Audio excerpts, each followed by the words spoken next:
Terima kasih pemirsa, Anda masih tetap bersama kami dalam Berita Papua. Bagi Anda yang baru bergabung, kami akan sajikan kembali 3 berita utama hari ini.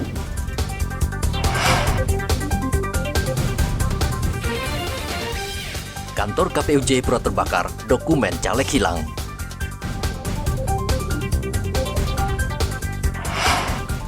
Warga Merauke dikejutkan penemuan mayat di tepi jalan. Pemerintah pusat dan Pertamina dinilai tidak adil karena tidak menjual LPG subsidi di tanah Papua.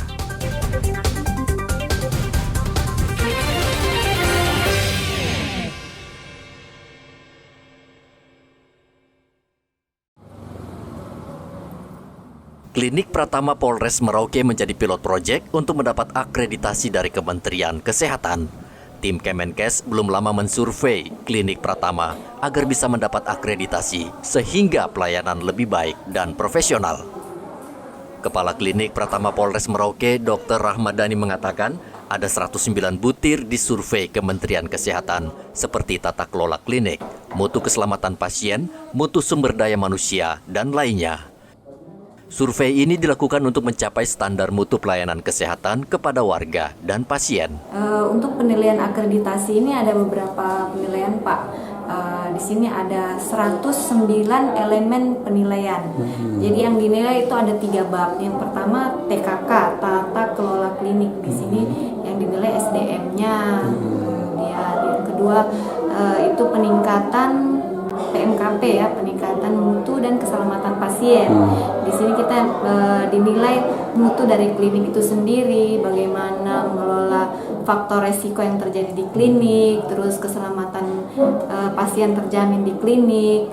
Kemudian untuk bab 3 sendiri itu tentang kesehatan perorangan, Pak. Jadi pelayanan yang ada di dalam klinik itu sendiri. Kenapa harus akreditasi?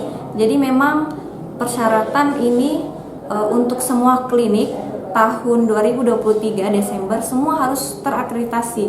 Kalau tidak, kita putus hubungan dengan BPJS. Jadi tidak melayani pasien BPJS lagi. Makanya wajib akreditasi. Klinik Pratama Polres Merauke merupakan satu dari 13 klinik di Papua yang disurvei Kemenkes. Klinik ini melayani pelayanan umum, gigi, kebidanan, dan ibu hamil, serta tersedia juga apotek.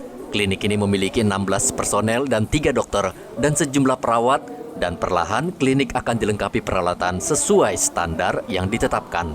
Di masa akan datang, Klinik Pratama akan membuka fasilitas rawat inap bagi warga yang memerlukan perawatan intensif.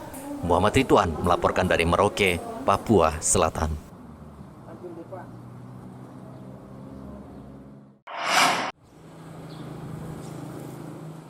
Peran Basarnas sangat penting dan strategis untuk membantu masyarakat saat menghadapi bencana. Namun tugas Basarnas tidak sebanding dengan peralatan operasional yang dimiliki saat ini untuk menanggulangi bencana di Indonesia yang sangat luas. Selain itu, personel Basarnas juga masih sangat kurang. Saat ini, Basarnas diperkuat dengan personel 4.000 personel. Kepala Pusat Pelatihan SDM Basarnas Pusat, Anggit Mulyo Satoto, mengatakan khusus untuk Papua yang sering mengalami kecelakaan di udara, Basarnas membutuhkan pesawat. Apalagi Papua Selatan memiliki wilayah laut yang luas dan kondisi alam yang sangat menantang. Kalau dibandingkan dengan jumlah penduduk dan luas wilayah Indonesia, tentunya masih sangat kurang. Namun demikian kami perlu sampaikan tadi, kami ulang kali bahwa sumber daya manusia se-Indonesia kami hanya punya 4.029 orang. Kapal kami 77 lebih, tapi sumber daya kami sangat kurang. Jadi kalau misalnya kami menambah peralatan tanpa menambah sumber daya manusia, itu juga menjadi hal yang berat buat kami. Kami berupaya dua-duanya kami penuhi, baik yang ada di kantor pusat maupun ada di khususnya kantor SAR Merauke. Seperti tadi disampaikan oleh Pak Kansar kepada pejabat gubernur bahwa di Papua Tengah ke selatan atau di perut burung ini ke kakinya itu perlu ada satu kapal yang representatif. Saat ini yang dimiliki oleh Merauke kapal 36 meter dari bahan fiberglass. Kami berharap dengan kasus kecelakaan di laut yang cukup banyak, Semoga nanti kantor pusat dapat mengalokasikan kapal dengan ukuran lebih besar, mungkin 40 meter dan berbahan metal, sehingga pada saat penanganan di laut Arafura dan Hindia Selatan moga-moga lebih kuat lagi. Basarnas juga memiliki sarana pelatihan sumber daya manusia di Merauke untuk menghasilkan tenaga handal dalam potensi SAR. Saat ini Basarnas Pusat tengah memberikan pelatihan potensi SAR yang diikuti berbagai instansi seperti TNI dan kepolisian, pramuka, mahasiswa, dan lain sebagainya. Muhammad Ridwan melaporkan dari Merauke, Papua Selatan. Pemirsa, informasi tadi sekaligus mengakhiri jumpa kita dalam Berita Papua. Saya Gracila Taime, mewakili tim kerabat kerja yang bertugas menyampaikan terima kasih, selamat beraktivitas, sampai jumpa. Wanyambe.